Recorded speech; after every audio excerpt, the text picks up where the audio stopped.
there was a lady who telephonically demanded money from them, and when they have refused, they have then failed the skill test.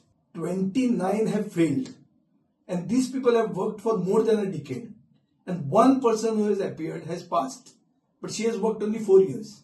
And with less experience has passed, but with more experience who are still working in the collectorate have failed. 90% of the appointments for the South Collectorate have been from North Goa. Overage people have been given jobs in the past by the Revenue Department.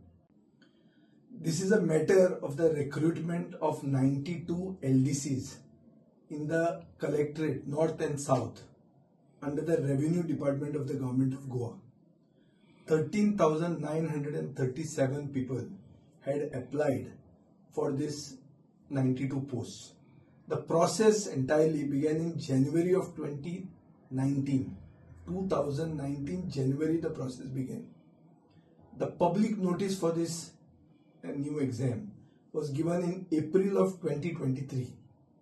On the 1st October 2023, a written exam was conducted. The results of the written exam was brought out, and on 2nd February 2024, the skill test was conducted.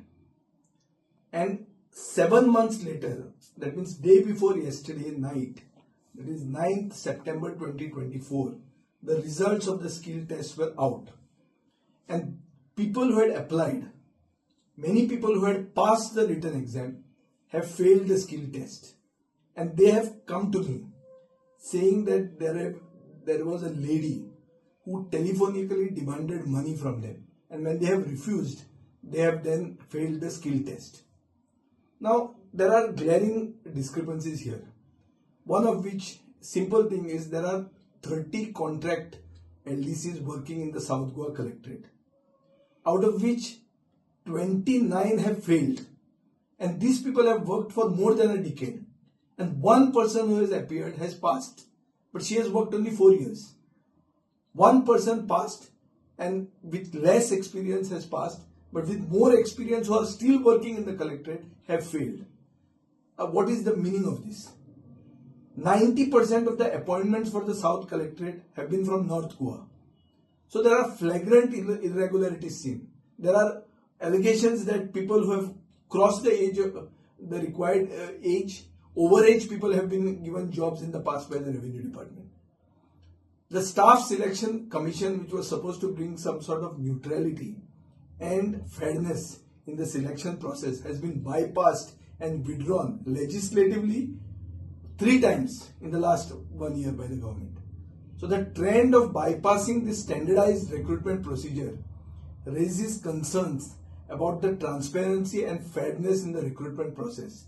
And it is just and proper that this recruitment process has to be halted, has to be redone, because it means that this is an injustice to 13,845 families, applicants who have been unjustly treated. I have reports that a principal of a government college has been pressurized to manipulate the results, and he has been given a carrot of an extension in the job for doing this. All these things, we have some proof, and I have called upon the Chief Minister of Goa to halt the process, stop this recruitment and review it, so that this major issue of unemployment that is affecting the Goan youth is addressed, and the government is seen to be at least honest in addressing it. But if he does not accede to our demands, then we will be forced to go to the court, because in addition to these 13,845 applicants, there are thousands of more applicants who have qualified in the last 1 year, but who have not got an opportunity to answer this exam because of the mistakes in the recruitment process and the advertisement of the same. So if the government insists, and if the government is stubborn to go ahead with this, it means that the Chief Minister is also involved with the Revenue Minister in manipulating this process and putting his candidates in. And it also means that he does not want to give neutrality, fairness to the Goan youth who want to seek government employment, and for which we as an opposition party will have to approach the judicial forum. So I am calling upon the government not to be adamant. In the past, this same minister who is now the revenue minister had made charges against the then PWD minister, for which JEs and TAs, means junior engineers and technical assistants, they are posts where the process was brought to a halt. He says he had done it with proof. I've got enough unsubstantiated evidence here. Charges, it's very difficult for people to come and file complaints, but if required, those people also will be made ready, and they will come to you and file these complaints against the recruitment process. I call upon the government to halt the recruitment process immediately and review the whole, failing which we will have to approach the judicial forum. Subscribe and follow our YouTube and Facebook channel for more videos.